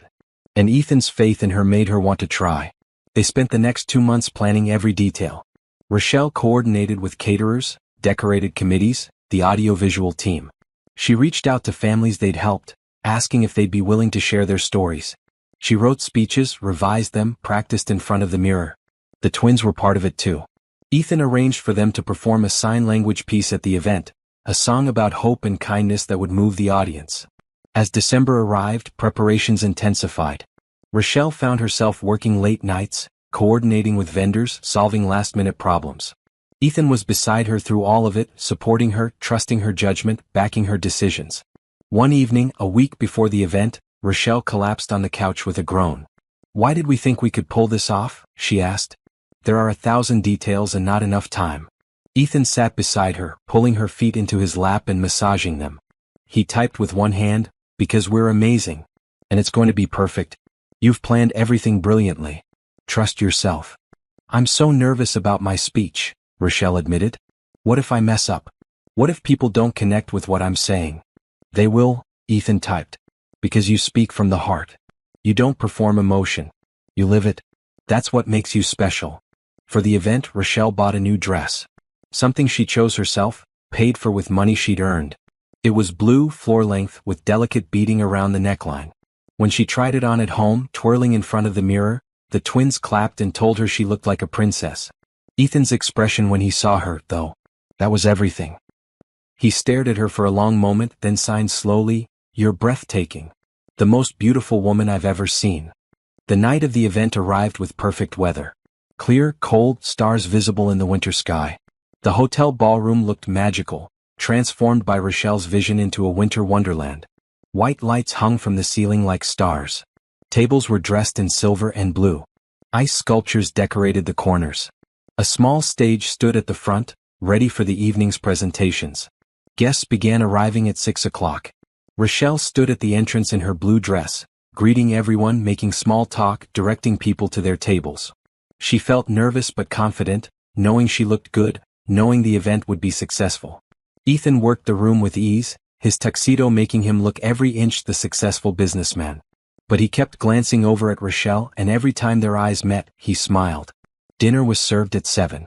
Rochelle barely tasted her food, too focused on the evening schedule. Between courses, she slipped backstage to check on the families who would be speaking. They were nervous, and she spent time reassuring them, reminding them that their stories mattered. The twins were there too, in matching maroon dresses, practicing their signs with serious expressions. "Are you nervous?" Rochelle asked them. "A little," Amara admitted. "But Dad said being nervous means you care," Alina added. "So it's okay, Dad." They called him Dad now, naturally, without hesitation. Ethan had become their father in every way that mattered. Rochelle felt emotion swell in her chest. After dessert, the lights dimmed. Rochelle took the stage, her heart pounding. She looked out at the crowd of 200 people, all watching her expectantly. She found Ethan in the audience. He was signing, "You've got this," and the sight of his encouragement steadied her. "Good evening," she began, her voice clear through the microphone. "I want to thank you all for being here tonight. Your support makes the work of the Right Foundation possible. Because of you, we've helped thousands of families this year. Families who were struggling. Families who needed hope." She paused, looking around the room. "I know something about struggling. A year ago, I was one of those families. I was a single mother working 2 jobs, barely making ends meet. I'd just been evicted from our apartment. I was taking my twin daughters to look at Christmas lights we couldn't afford to put up in our own home, trying to make them smile even though I didn't know where we'd sleep that week." The room was silent, everyone listening intently. That night, in a moment of pure childish kindness, my daughters approached a stranger in a restaurant. A man sitting alone. They noticed he was using sign language, and because they'd been learning ASL at school, they ran over to him. They didn't see a deaf man. They didn't see a billionaire businessman. They saw someone they could talk to. Someone who might be lonely just like we were. Rochelle found Ethan again. He was watching her with such love in his eyes that she almost couldn't continue. That man was Ethan Wright. And his response to my daughter's kindness changed our lives. He didn't just help us with money, though he did that too. He saw us as people who deserve dignity, opportunity, and respect. He gave me a job where I could use my skills. He provided safe housing. But most importantly, he showed my daughters that kindness exists in the world. That people care. That asking for help isn't shameful, and receiving it with gratitude isn't weakness. She gestured to the stage wings. Tonight, you're going to hear from 3 families the foundation helped this year. Each of them will tell you what our programs meant to them. I ask that you listen not just with your ears but with your hearts. Because these are the faces behind the statistics. These are the lives you're changing with your donations. The first family came on stage. A father who'd lost his job and couldn't afford his daughter's hearing aids. The foundation had provided them, along with job training that led to better employment. His daughter, now 9, stood beside him and signed her thanks to the audience. The second family was a grandmother raising 3 grandchildren after her daughter died of cancer. The foundation had helped with childcare, educational supplies, and grief counseling. She spoke about how the support allowed her to keep the family together instead of the children going into foster care. The third was a young couple who'd had a baby born with multiple disabilities. The foundation had connected them with resources, helped them navigate the medical system, provided adaptive equipment. They spoke about how alone they'd felt until someone from the foundation reached out. Each story was powerful, moving several audience members to tears. Rochelle stood to the side of the stage, watching people's faces transform as they understood the real impact of their donations. Then it was the twins' turn. Amara and Alina walked to center stage holding hands. The room fell silent as they began to sign and sing Silent Night, in perfect harmony, their small hands forming each sign with precision and grace. By the second verse, Ethan had joined them on stage, signing along. His presence gave them confidence and they performed beautifully. When they finished, the entire room stood in applause. Several people were crying openly. Rochelle felt tears streaming down her own face. This moment, this perfect moment, was everything she'd worked for. The rest of the evening passed in a whirl. Silent auction winners were announced, raising twice what they'd projected. Donors pledged additional support. People approached Rochelle to thank her for her speech, for her work, for making the foundation's mission so clear. But the best moment came at the end of the night, when the crowd had thinned and only a few stragglers remained. Ethan found Rochelle standing by the windows looking out at the city lights. "You were incredible tonight," he signed. "I've never been more proud of anyone in my life." "It went well, didn't it?" Rochelle said, finally allowing herself to relax. "Better than well. Perfect." He pulled her close, his arms wrapping around her waist. "You've built something amazing with the foundation. This wasn't just my vision anymore.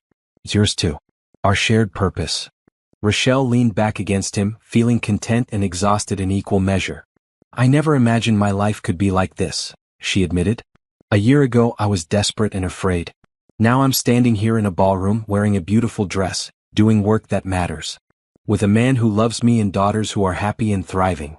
"You deserve it all," Ethan signed against her back. "So do you," she replied, turning to face him. "You deserve love and family and happiness. I'm so glad we found each other." They stood together in the empty ballroom, holding each other, the city glittering below them. The night had been a success beyond measure. But more than that, it had shown them both how far they'd come, how much they'd built together. Later, driving home with the twins asleep in the back seat, Rochelle reached over and took Ethan's hand. He glanced at her and smiled, that private smile he reserved just for her. "This is our life now," she said softly. "All of us together. A real family." Ethan squeezed her hand in agreement. And Rochelle felt, for the first time in years, like she could stop waiting for the other shoe to drop. This was real. This was lasting. This was theirs. The holidays approached with all their accompanying chaos and joy. The townhouse was decorated with lights and garland. A real Christmas tree stood in the corner laden with ornaments, and the twins' excitement grew daily. Rochelle had never experienced a Christmas like this. A Christmas with enough money, enough food, enough time. A Christmas where she could actually enjoy the season instead of stress about surviving it. She and Ethan had plans to take the twins to see the city's famous Christmas lights display, to go ice skating, to bake cookies and watch holiday movies. They'd bought presents without worrying about the cost, wrapped them in beautiful paper, and hidden them in the closet where curious 8-year-olds couldn't find them. Life felt perfect. Which is why Rochelle should have known something would go wrong. The day before Christmas Eve, the foundation hosted a final donor appreciation reception at Ethan's office building. It was a smaller, more intimate gathering than the gala. Maybe 50 people, mostly major contributors and longtime supporters. Rochelle wore a green dress with a red cardigan, festive and professional. She'd learned to navigate these events with confidence now, moving through crowds with ease, remembering names, making connections. She was refilling her water glass at the refreshment table when she heard the voice behind her. "So you're the new girlfriend." Rochelle turned to find a woman in her early 30s, blonde and polished, wearing a designer dress that probably cost more than Rochelle's car payment. Her smile didn't reach her eyes. "I'm sorry?" Rochelle said politely. "I'm Rebecca," the woman said, extending a perfectly manicured hand. "I went on a blind date with Ethan about a year ago. Didn't work out, obviously." Rochelle felt her stomach drop. This was the woman who'd walked out on Ethan at the restaurant. The one whose rejection had indirectly brought them together. "Oh," Rochelle managed. "I'm Rochelle." "I know who you are," Rebecca said, her tone sugary sweet. "Everyone knows who you are. The former grocery store worker who caught a billionaire's heart. It's quite the story." Rochelle felt heat rise to her face. "I don't know what you mean." "Don't you?" Rebecca took a sip of her wine, eyeing Rochelle over the rim. "I mean, it's obvious, isn't it? You were desperate, homeless, he was lonely and felt guilty for being rich. He hired you, housed you, and now you're together. It's very convenient." "It's not like that," Rochelle said, her voice tight.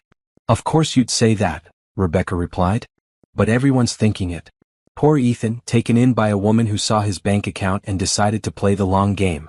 Brought her cute kids into it too. Smart strategy, really." "That's not true," Rochelle said, anger and hurt mixing in her chest. "I love Ethan. My daughters love him. We didn't manipulate him." "Darling, I'm sure you believe that," Rebecca said with false sympathy. "But the optics are terrible. Former employee dating her billionaire boss? Woman with kids latching onto a rich man? People are going to talk. They probably already are." She leaned closer, her voice dropping. "Here's some free advice.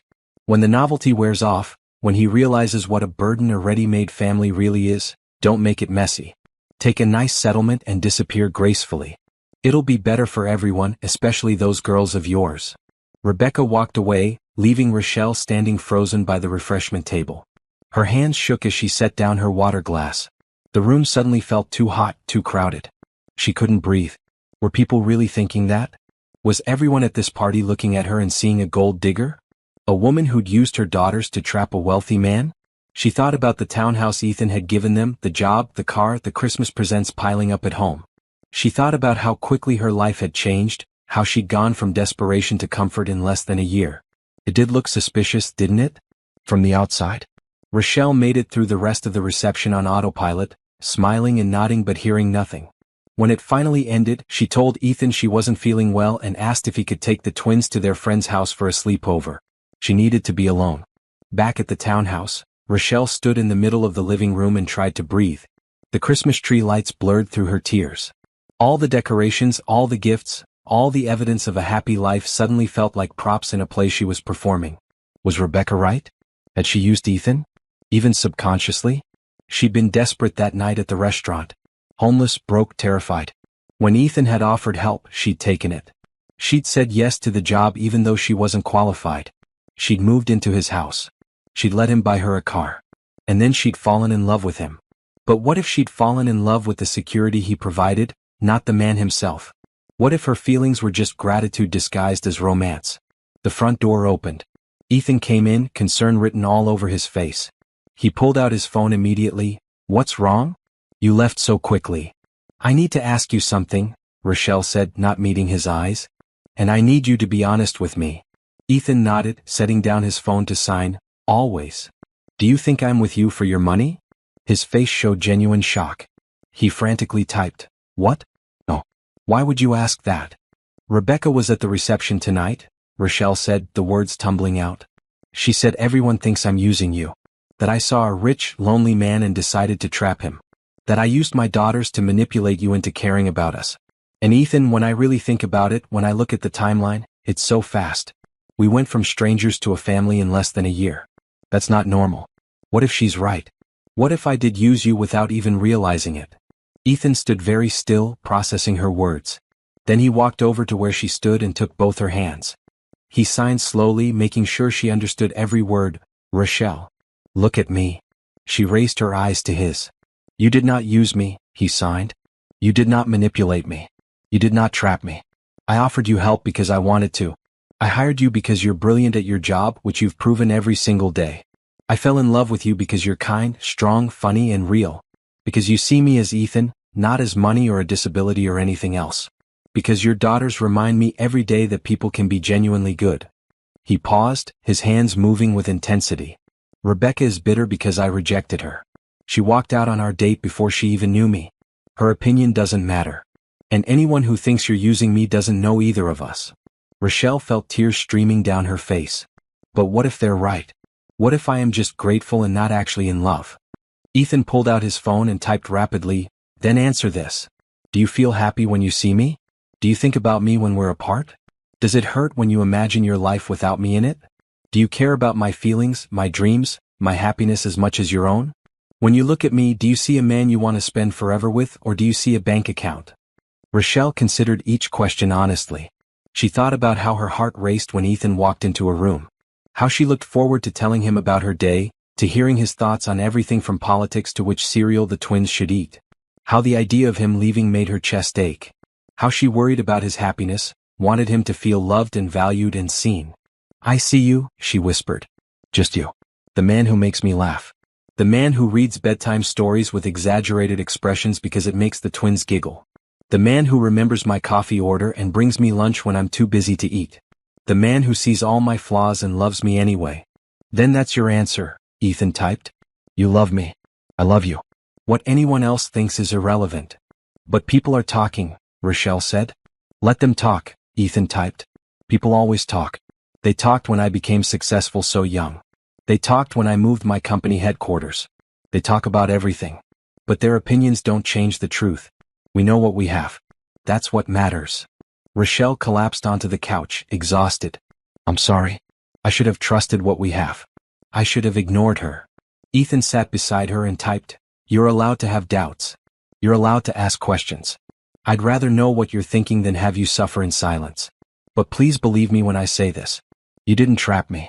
You freed me. Before you, I was lonely and isolated. Now I have a family. A purpose beyond work. Joy. You gave me that. Not your daughters, though I love them too. Rochelle. The woman I fell in love with. He added, and for the record, if anyone is using anyone, I'm using you. You make me look good. You make the foundation actually function. You give me an excuse to eat cookies for breakfast and watch cartoons. So if we're keeping score, I'm definitely the beneficiary here. Despite everything, Rochelle laughed. Ethan's slight smile told her he'd been aiming for that response. I love you, she said. I'm sorry for doubting us. Don't be sorry, he signed. Just don't doubt again. We're solid. We're real. We're forever. They sat together in silence for a while, Rochelle's head on Ethan's shoulder. The Christmas tree lights twinkled and outside snow began to fall. What do we do about the gossip? Rochelle finally asked. Ethan pulled out his phone. We ignore it. We live our lives. We let our actions speak for themselves. People who matter will see the truth. People who don't aren't worth our energy. When did you get so wise? Rochelle asked. I had a good teacher, he typed, nodding toward her. That night, lying in bed, Rochelle thought about Rebecca's words and Ethan's responses.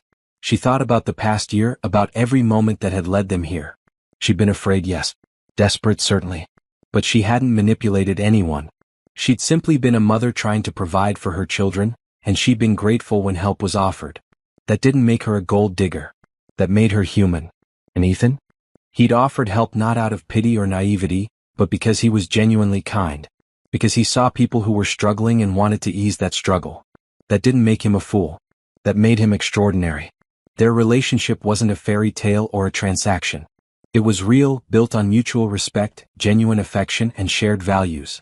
It was messy and complicated and imperfect because real love always is. But it was theirs. And no amount of gossip could change that. Christmas morning dawned bright and clear, the sun reflecting off fresh snow that had fallen overnight. Rochelle woke early as mothers do on Christmas, and lay in bed for a moment just feeling grateful. Beside her, Ethan slept peacefully, his face relaxed in a way it never was during waking hours. She watched him, this man who'd changed everything. His dark hair was messy, falling across his forehead. His breathing was steady and deep. Without his usual intensity, he looked younger, softer. He opened his eyes and caught her staring. His smile was immediate and warm. "Good morning," he signed. "Merry Christmas." "Merry Christmas," she whispered back, not wanting to break the quiet peace of the moment. They could hear movement upstairs, the twins trying to be quiet and failing spectacularly. Giggling, whispered conversations, the creak of floorboards. "How long do we pretend to be asleep?" Ethan signed with amusement. "Not long," Rochelle replied. "They have the patience of squirrels."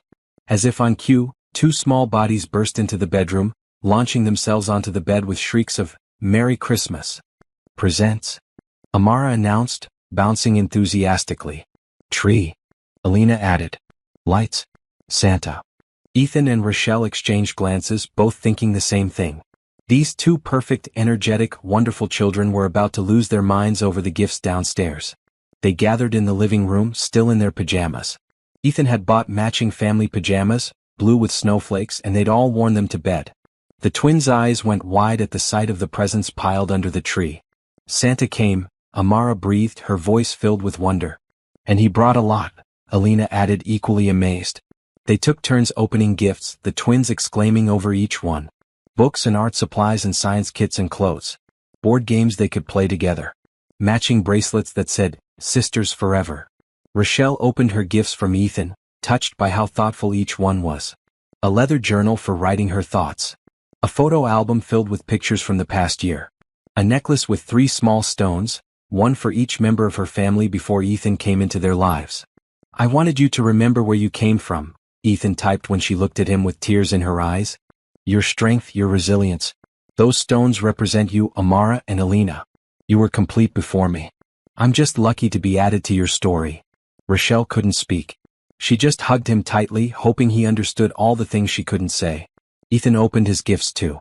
The twins had made him cards covered in glitter and drawings of their family. Rochelle had bought him a watch, nothing too expensive but something classic that would last. And inside the watch case she'd placed a note. He read it silently, his expression shifting from curious to emotional. Rochelle had written about the night they'd met, about how 2 little girls had seen past his deafness to the person underneath, about how that moment had saved her in ways he might never fully understand.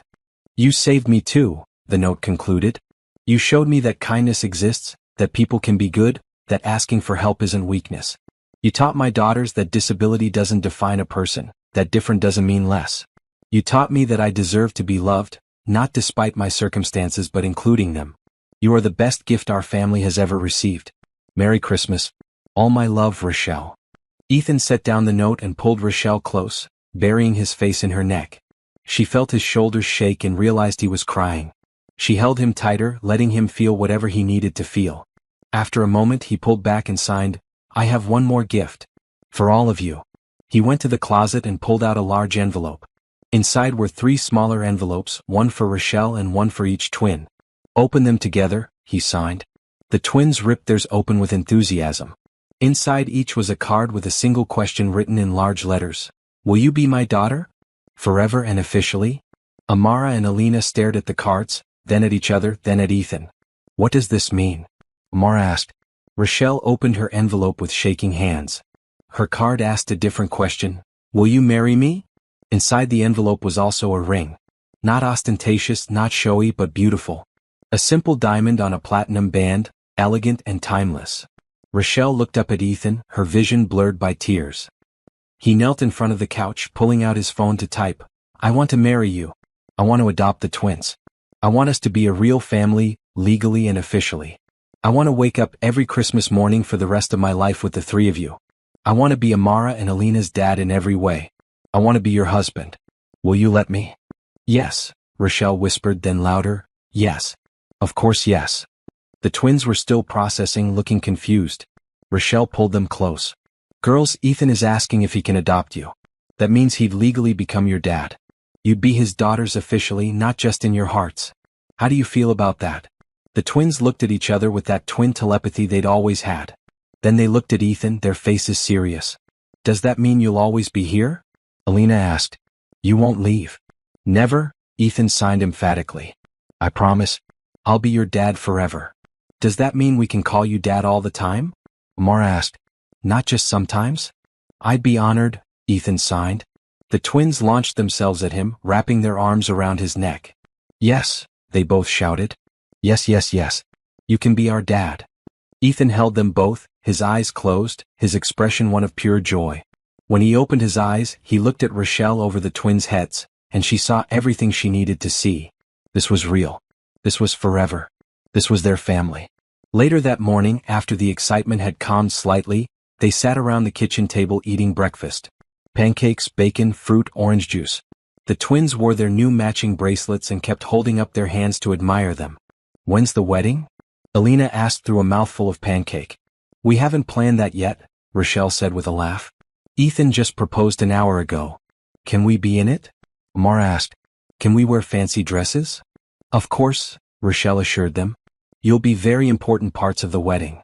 Ethan typed on his phone and showed it to everyone. "How about a spring wedding? April or May? That gives us a few months to plan." "Perfect," Rochelle agreed. "Nothing too big. Just family and close friends." "We don't have much family," Amara pointed out. "Just us and Dad and Grandma and Grandpa, right?" Ethan had introduced them to his parents via video call a month ago. The twins had been nervous, but Ethan's parents had been warm and welcoming. They'd been shocked by how quickly their son had built a family, but supportive once they saw how happy he was. "Family isn't just blood," Rochelle said. "We'll have friends there too. People who love us and want to celebrate with us." "Can Tommy from school come?" Alina asked. "The deaf one? We could all sign together." "That's a wonderful idea," Ethan signed. "We can make the whole wedding ASL accessible." They spent the rest of Christmas Day in comfortable domesticity. The twins played with their new toys while Rochelle and Ethan sat together on the couch, planning their future in quiet voices and rapid texts. "I want to adopt the twins before the wedding," Ethan typed. "I want to stand up there and marry you as their legal father. Is that possible timeline-wise?" "We'll make it possible," Rochelle replied. "I'll start the paperwork next week. Their biological father already signed away his rights, so there shouldn't be complications." "Good," Ethan typed. "I want them to have my last name. I want us all to have the same last name." "The Wright family," Rochelle said, testing out the sound. "Rochelle Wright. Amara Wright. Alina Wright. I like it." "Me too," Ethan agreed, pulling her closer. That evening, they video called Ethan's parents to share the news. His mother cried happy tears and his father gave a thumbs up enthusiastically. They promised to visit soon to meet the twins in person and start planning the wedding. As the day drew to a close and the twins finally wound down from their Christmas excitement, Rochelle tucked them into bed. They were still wearing their bracelets, still clutching the cards Ethan had given them. "Mama," Amara said sleepily, "is this real? Is Dad really going to be our dad forever?" "Really and truly," Rochelle assured her. "This is our forever family now." "Good," Alina mumbled, already half asleep. "I like having a dad." "Me too," Amara agreed. Rochelle kissed them both goodnight and returned downstairs to find Ethan standing by the Christmas tree, looking at the photos they'd taken that morning. The four of them together, smiling, happy. "This is the best Christmas I've ever had," Rochelle said, wrapping her arms around him from behind. Ethan turned and signed, "Mine too. Every Christmas. Every day. With you three, everything is better." They stood in the glow of the Christmas lights, engaged to be married, about to become a legal family. A year ago, Rochelle had been homeless and desperate. Now she was here, loved and secure and hopeful about the future. Life could change so quickly. One moment of kindness could change everything. Two little girls approaching a stranger could set off a chain of events that led to this, to love, to family, to home. "Thank you," Rochelle whispered, "for seeing us, for choosing us, for loving us." "Thank you," Ethan signed back, "for letting me in, for trusting me with your hearts, for building this family with me." They kissed, soft and sweet, a promise of all the Christmases to come. All the mornings and evenings and ordinary moments they'd share. All the joy and struggle and growth that came with building a life together. Outside, snow continued to fall, covering the world in quiet white. Inside, a family celebrated their first official Christmas together and looked forward to a lifetime more. The story could have ended here with a proposal and a perfect Christmas. But life isn't made of perfect moments. It's made of continuing to show up, continuing to choose love, continuing to build something lasting through all the ordinary days that follow the extraordinary ones. And that's exactly what they did. Spring arrived gradually, winter reluctantly releasing its grip on the city. Snow melted, revealing brown grass that would soon turn green. Trees budded with the promise of leaves. The world woke up, and with it, the Wright family prepared for new beginnings. The adoption paperwork moved faster than Rochelle had expected. Ethan's lawyers were efficient, and since the biological father had already relinquished his rights, there were no legal complications. By March, the court date was set. Rochelle, Ethan, and the twins sat in a judge's chambers on a Tuesday morning. The room was less formal than a courtroom, with warm wood paneling and comfortable chairs. Judge Martinez was a woman in her 50s with kind eyes and a gentle smile. "These proceedings are usually quite simple," she explained, looking at the twins. "I just need to ask you some questions and then we'll make everything official." Amara and Alina sat up straight, their faces serious. They wore matching blue dresses that Rochelle had bought specifically for this occasion. "Do you understand what adoption means?" Judge Martinez asked them. "It means Ethan becomes our real dad," Alina said. "He's already our real dad," Amara corrected. "But this makes it legal." The judge smiled. "That's exactly right. Ethan Wright has petitioned to adopt you both. How do you feel about that?" "Happy," both twins said simultaneously. "Has Ethan been good to you?" the judge continued. "Does he treat you with kindness and respect?" "He reads us stories," Alina offered, "and helps with homework." "He teaches us sign language," Amara added. "And he makes Mom happy." "He loves us," Alina said simply. "We know because he shows us every day." Judge Martinez looked at Rochelle. "Miss Parker, do you consent to this adoption?" "Completely," Rochelle said, her voice thick with emotion. "Ethan has been a father to my daughters in every way that matters. This is just making official what's already true in our hearts." The judge turned to Ethan, who pulled out his phone to answer her questions through text. They went through the standard queries about his commitment, his understanding of parental responsibility, his plans for the girl's future. Ethan's answers were thorough and heartfelt. He explained his love for the twins, his desire to give them every opportunity, his commitment to being present for all the big and small moments of their lives. "Very well," Judge Martinez said finally. "I see no reason to delay. As of today, March 15th, Amara Parker and Alina Parker are hereby adopted by Ethan Michael Wright. Their legal names are now Amara Wright and Alina Wright. Mr. Wright, you have all the rights and responsibilities of a biological parent. Congratulations to your family." The twins erupted in cheers. Rochelle wiped away tears. Ethan signed "thank you" to the judge, his own eyes suspiciously bright. They took official photos in the judge's office, the four of them together with the adoption certificates. Amara and Alina couldn't stop smiling, holding up their papers like trophies. "We're Wrights now," Amara kept saying. "We're really Wrights. Forever and ever," Alina added, hugging Ethan fiercely. That night, they celebrated at home with a special dinner. The twins had requested spaghetti and meatballs, so that's what they had, along with garlic bread and a cake decorated with "Welcome to the Wright family" in blue frosting. As they ate, Rochelle watched her daughters, her husband-to-be, and felt overwhelming gratitude. A year and a half ago, she'd been terrified and alone. Now she had this: a family, a home, a future full of possibility. Wedding planning consumed the next several weeks. Rochelle had initially wanted something small and simple, but the guest list kept growing. Ethan's business associates wanted to attend. Foundation staff asked if they could come. The twins' friends and teachers requested invitations. Finally, they settled on a medium-sized wedding. 75 guests held at a garden venue on the outskirts of the city. May 20th, when the flowers would be in full bloom and the weather reliably warm. Rochelle chose a simple white dress, elegant without being ostentatious. The twins would wear matching maroon dresses as flower girls. Ethan would wear a classic black tuxedo. Everything was traditional but personal, reflecting who they were as a couple. The hardest part was writing their vows. Rochelle spent weeks trying to find words that captured what Ethan meant to her, what their relationship meant. Everything sounded trite or insufficient. Finally, she stopped trying to be poetic and just wrote from her heart. The weeks flew by in a blur of dress fittings, cake tastings, and seating arrangements. The twins were involved in every decision, taking their roles as flower girls very seriously. They practiced walking slowly and tossing pretend petals for hours. Ethan's parents arrived 2 weeks before the wedding. Robert and Patricia Wright were in their 60s, warm and welcoming people who'd raised their son to be kind despite his wealth. They took immediately to the twins, bringing gifts and stories about Ethan's childhood. "He was always sensitive," Patricia said one evening over dinner. "Always aware of how people treated each other. When he was 7, he saved his allowance for 6 months to buy a hearing aid for a classmate whose family couldn't afford one. "Mom," Ethan signed, embarrassed. "It's true," Robert added.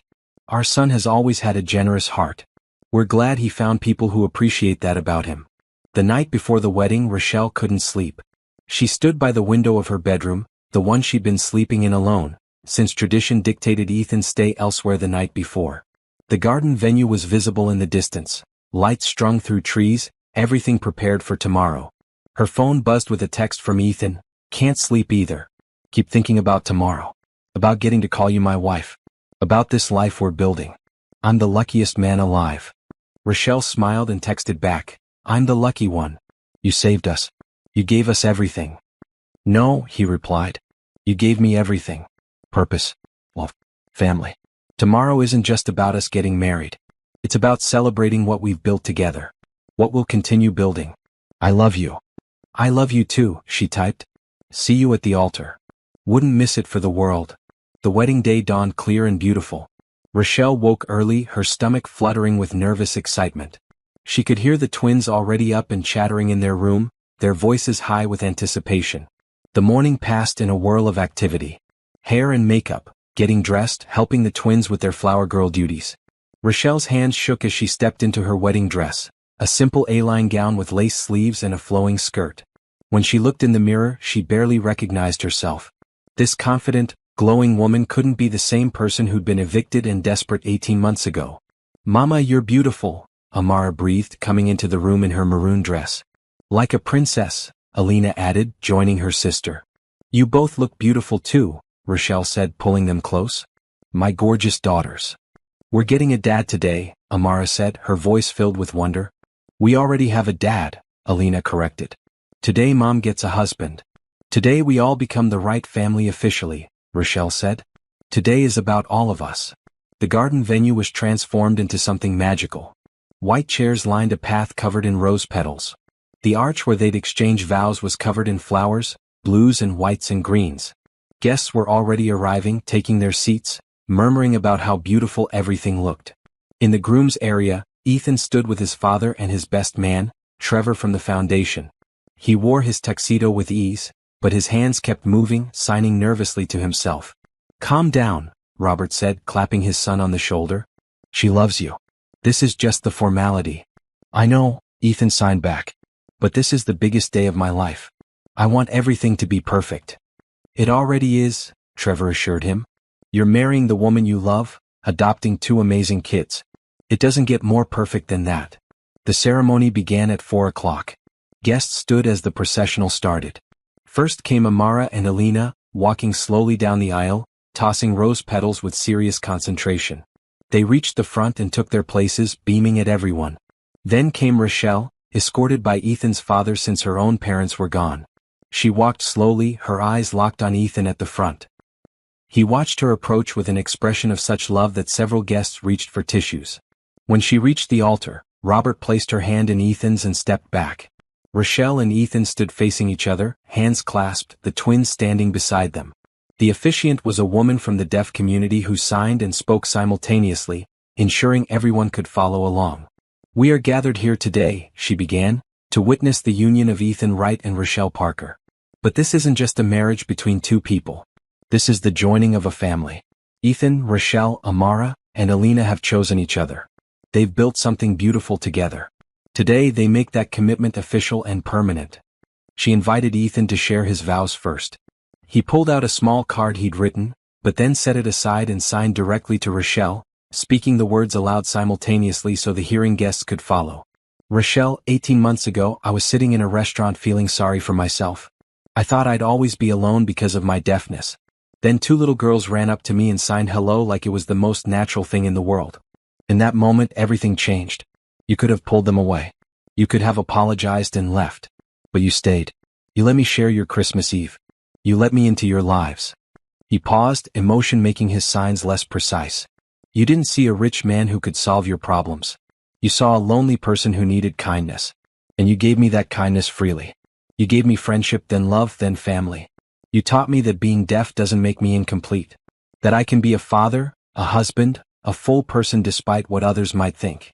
You showed me what real strength looks like, what real love feels like. Rochelle was crying openly now, not bothering to wipe away the tears. Today I'm not just marrying you, Ethan continued. I'm promising to be the best father I can be to Amara and Alina. I'm promising to show up every day for the big moments and the small ones. I'm promising to build the life you all deserve, the life you've already started building. I promise to love you through every challenge, every joy, every ordinary day. I promise to be worthy of the trust you've placed in me. I love you, Rochelle Parker. I love our daughters. I love the life we're creating. Thank you for choosing me. There wasn't a dry eye in the audience. Even the officiant had to pause for a moment to compose herself. Then it was Rochelle's turn. She pulled out her own vows, but like Ethan, she found herself speaking from the heart instead. Ethan, I don't have a speech as beautiful as yours. But I have a truth. You saved us. Not just physically, though you did that too. You saved us emotionally and spiritually. You showed my daughters that kindness exists in the world. That people can be good. That asking for help isn't shameful and receiving it with grace is okay. She reached for his hands. You showed me that I deserved more than survival. That I deserved joy and love and partnership.